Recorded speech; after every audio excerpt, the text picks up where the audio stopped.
this is random. Life is random, but not really.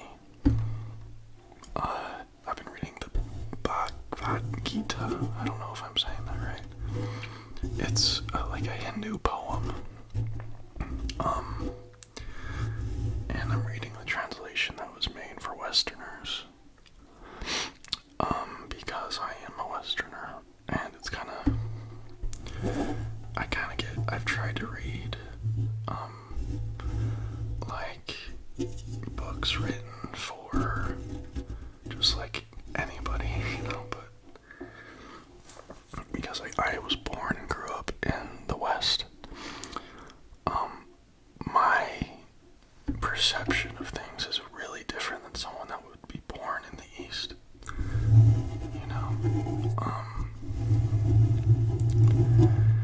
And I think, honestly, ever since I took psychedelics for the first time, I have been in the process of deconditioning myself from the Western trains of thought and trying to,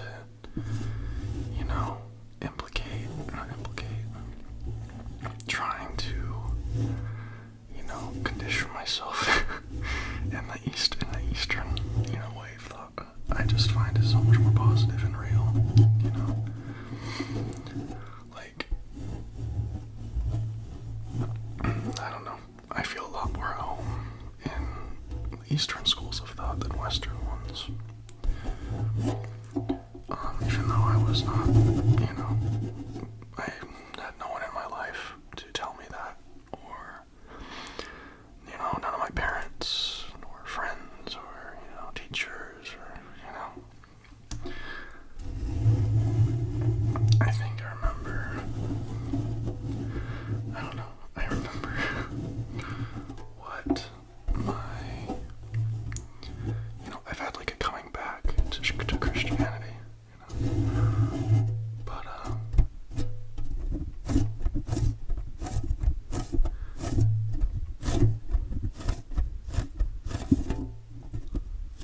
oh, that's so good. This is gonna be a long video, really. I definitely had a coming back to Christianity. We're gonna come back to this one later because I like it. But I had a coming back to Christianity after I had to go through this state of atheism and agnosticism, when I was a teenager. So I was a Christian till I was about, I don't know, 8, I think. I think it was around 8. I got baptized at 8. So I was a member of the LDS Church, which is like it's like a brand of Christianity,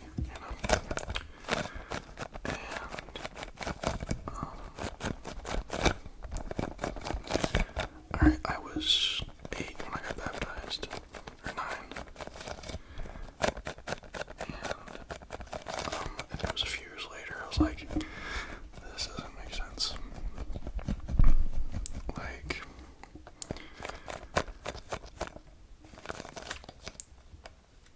this saying, I've said this before in one of my videos, but even the devil can quote scripture to fit its own purposes, and I feel like a lot of times from my perception, the scriptures were used as a justification for human evil, and I was like, what about love thy neighbor, bro? Did you just miss that part? Like,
you fit the New Testament and the Old Testament together? Because it's just like, I feel like they're contradictory. You know? And I know in the Bible it says, it's not a contradictory, but it's like, I don't know. Anyway, regardless. There's a lot of things that are contradictory. There's a lot of paradoxes in life, and the Bible is not the only place you'll find them. So anyway, it always is, like, I end when I am looking for, like, holy texts, I'm looking for inspiration in holy texts. It always starts with the New Testament, or, like, Jesus, and then it goes to Buddhism. And, like, the whole concept of, we are all manifestations of God, like, we are God's gift to God, trying to find a way out of this, incarnation cycle that we find ourselves in. But also, I have a problem with that, because why would I want to stop incarnating? What else would I do? Like, be a part of, God. We already are. Even us in our confusion, I have so many questions, and it feels like whenever I get answers to the questions, I just have 10 more. So I try not to get overwhelmed and stuff.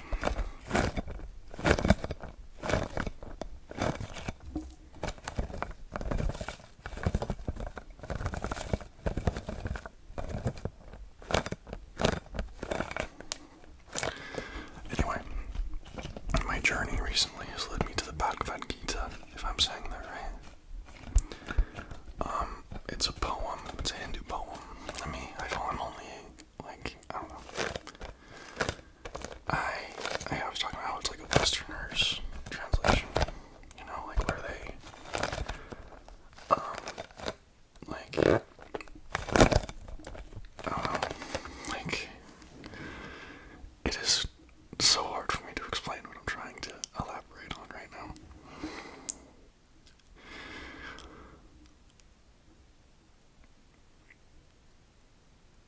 There's something very magical about that book. I don't know what to say about it. I don't know what, so let me tell you what it is. So basically there's this king, or like, I don't know, I think he should be a king. And, correct me if I'm wrong, but, and he has like this cousin that took all of his land. That was his land, alright?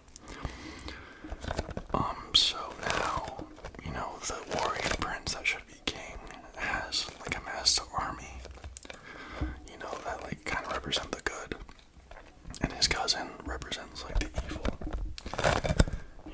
and he is riding, or the battle's about to start, and his driver's name is Krishna, which is like the incarnation of God in this story, I think.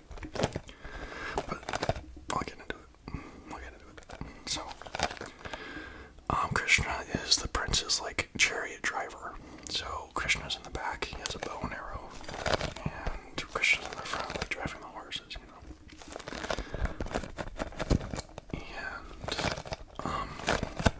And so Krishna and the young prince drive to and this young prince is a decorated warrior. Okay.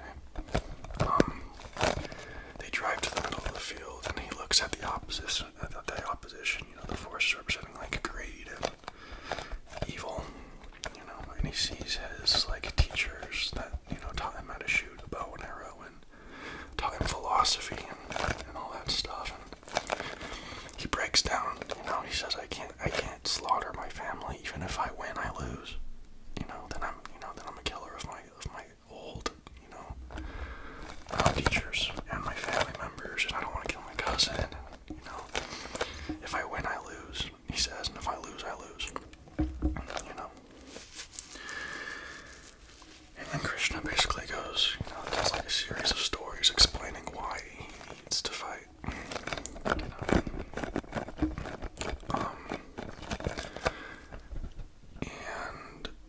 it kind of revolves around the concept. I'm very incomplete in my perception of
Like, because I know I used to get caught in the trap of, I've tried so freaking hard, nothing has happened, you know, and the only things that don't work for me are selfish ones. Like, when I do something, or when I do something with the intention of, like, so, like, when it comes from a place of selfishness rather than a place of selflessness, the universe is not nearly as receptive to it. It's like, nah, you know. But if I come from a place of selflessness, then it's like, okay, you scratch my back, I'll scratch yours, kind of deal, you know. You know, it's like the golden rule. You know, treat people how you want to be treated. Treat everything how you want to be treated. My heart is so full of love right now. Thank you for listening to this. This is, I don't know, I feel like this is important that I say this. I don't know why.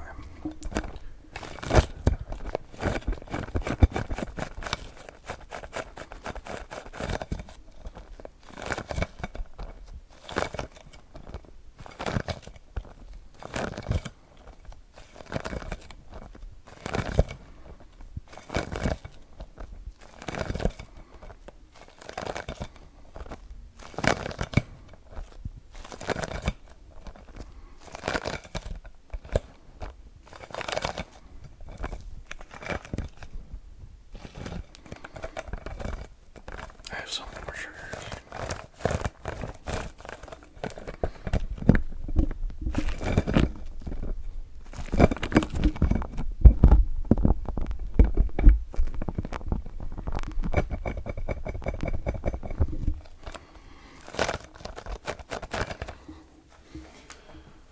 Okay. We're here with this pizza thing.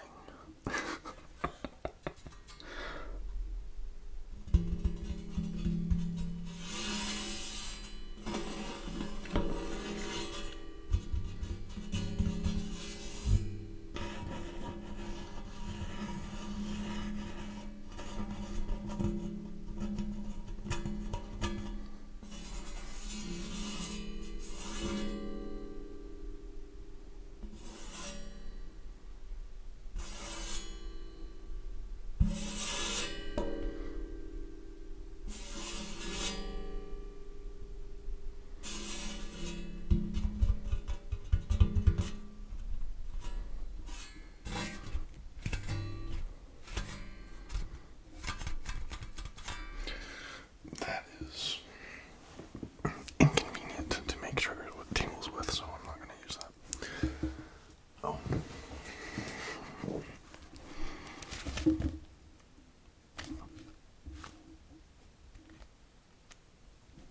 I've gotten probably about 20 to 30 requests for this glove.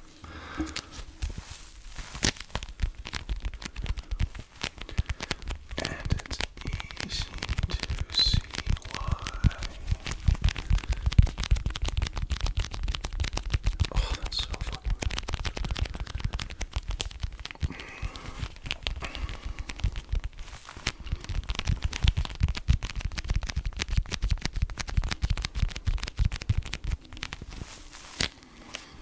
I am so happy right now. I feel like I want to cry.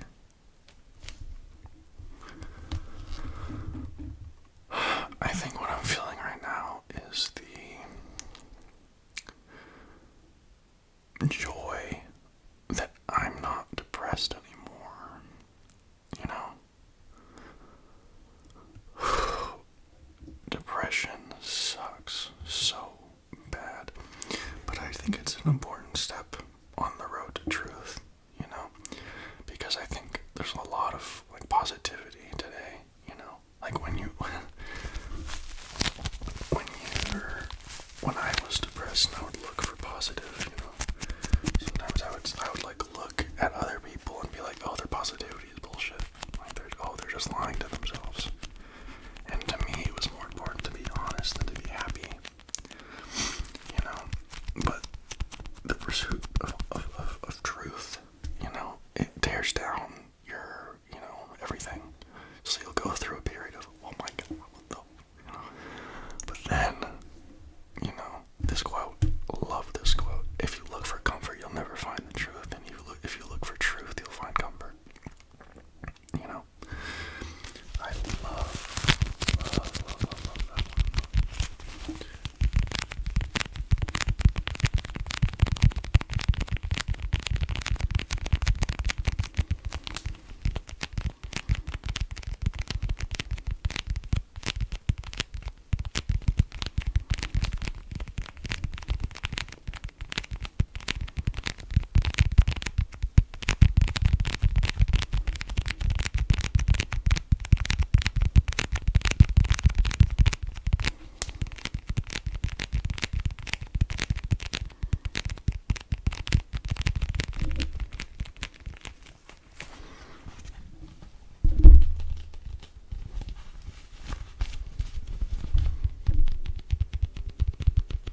treat people like you want to be treated is such a cliche, but it is so important. I don't think people understand how important that